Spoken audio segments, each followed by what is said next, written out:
Oke, baik. Assalamualaikum warahmatullahi wabarakatuh. Oke, balik lagi bareng aku, bareng-bareng belajar biar hidup kita makin santuy. Jadi makin banyak belajar, kita makin banyak informasi, dan makin mudah. Oke, kali ini aku pengen berbagi tentang program Indonesia Pintar. Nah, Bapak Ibu yang punya anak-anak sekolah dari SD sampai kuliah, ini ada namanya program Indonesia Pintar.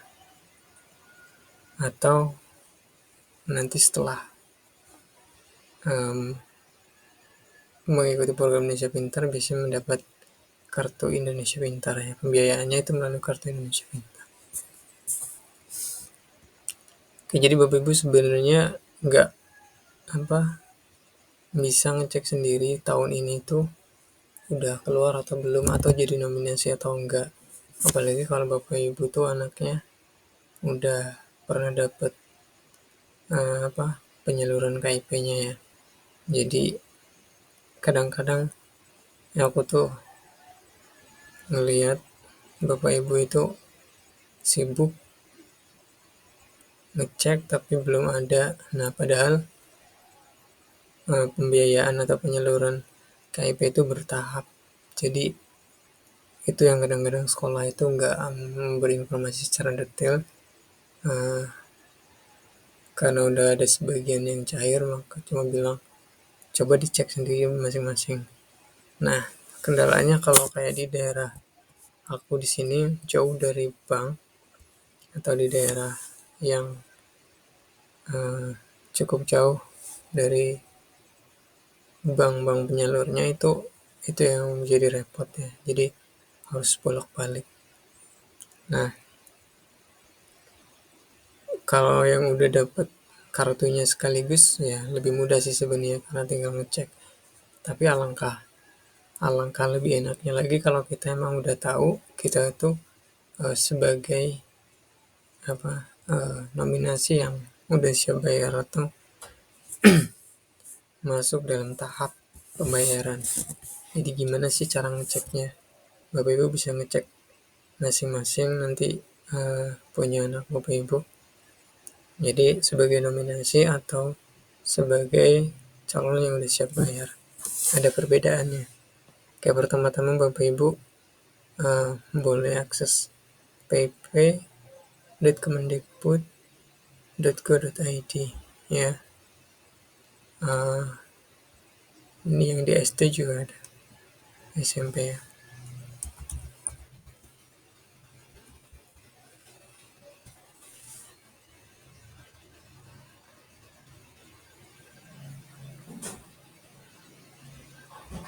Sama ya Bu Ibu, jadi tinggal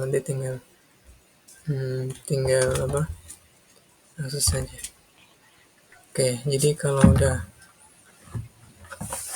udah buka akses web ini, nah di sini di bawahnya itu ada cari penerima PIP.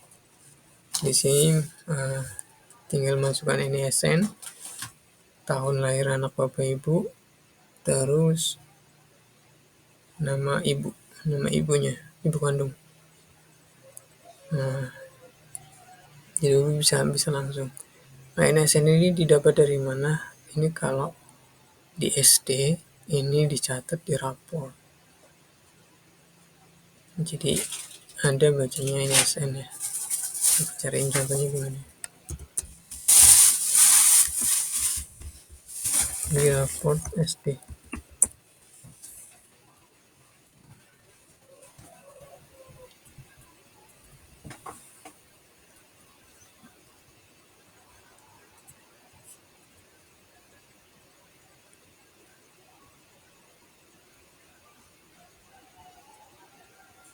Oke, kalaupun belum ada atau nggak ada di rapot, maka bisa tanyain ke pihak sekolah biar lebih jelasnya.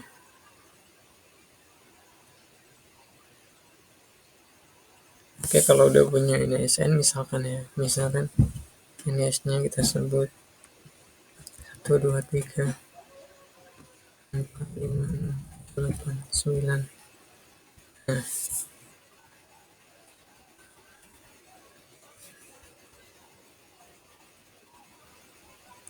karena ini SN itu 1. Misalkan, lahirnya tahun 2022, bulan 5 tanggal 1. Misalkan gitu. Nama ibu kandung Fulan. Nah, misalkan gini. Nanti tinggal klik cari, ya. Tinggal klik cari. Jangan lupa SN ini ada 10 digit. Jadi kalau kurang, berarti bukan ini SN. Oke, kalau udah, klik cari ya. Nanti tampilannya bakal diarahin gini. Bukan, sorry. Gini.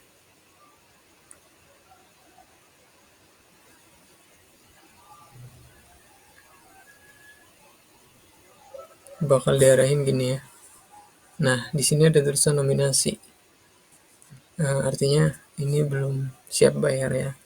Nominasi itu bakal dibayar. Jadi tapi belum masuk tahap pembayarannya.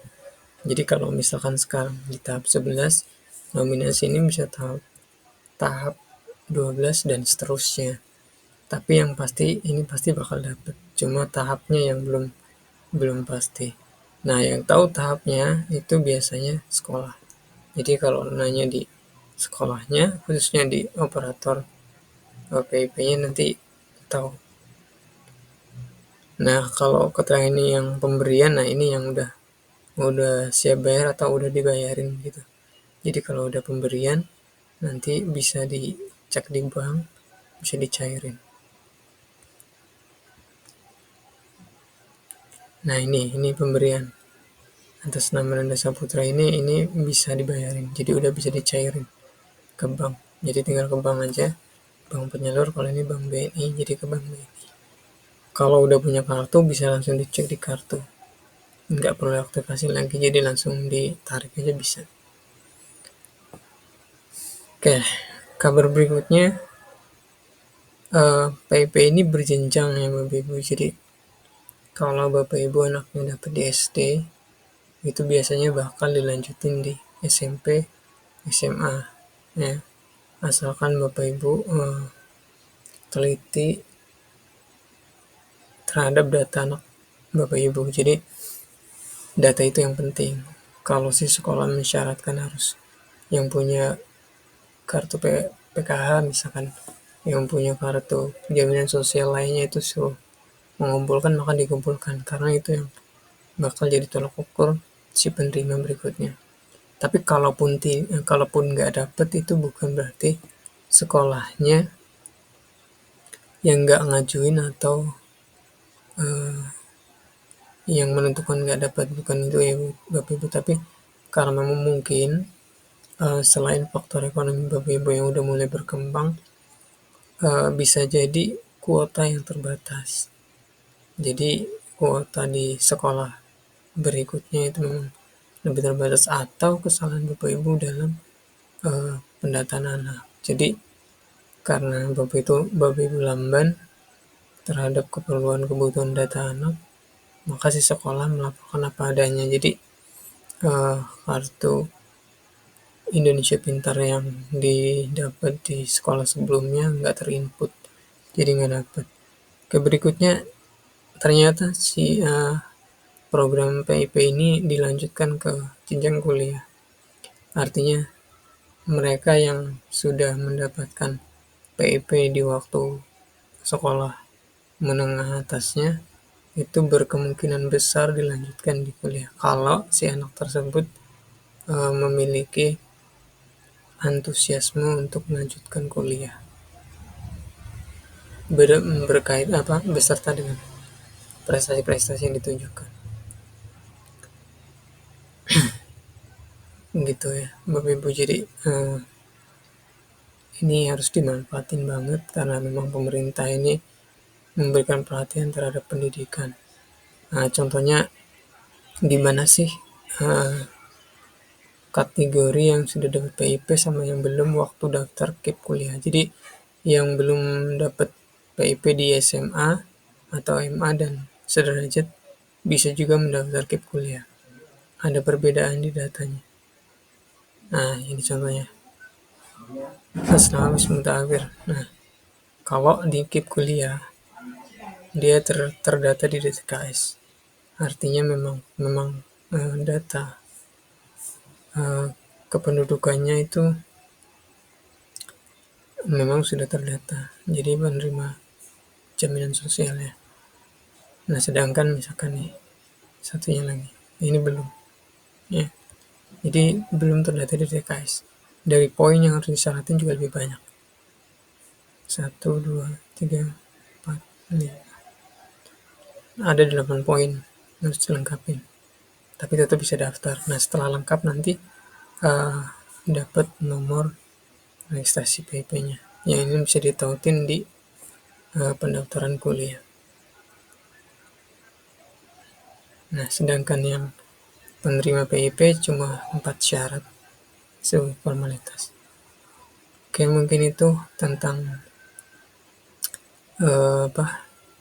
tentang program Indonesia Pintar. Semoga ada kabar baik yang belum cair di bulan Ramadan ini. Habis lebaran bisa cairan, bisa dicek sendiri. Atau yang mungkin belum sempat udah siap pencairan kayak yang data ini ya, data Nanda Saputra ini mungkin belum diambil.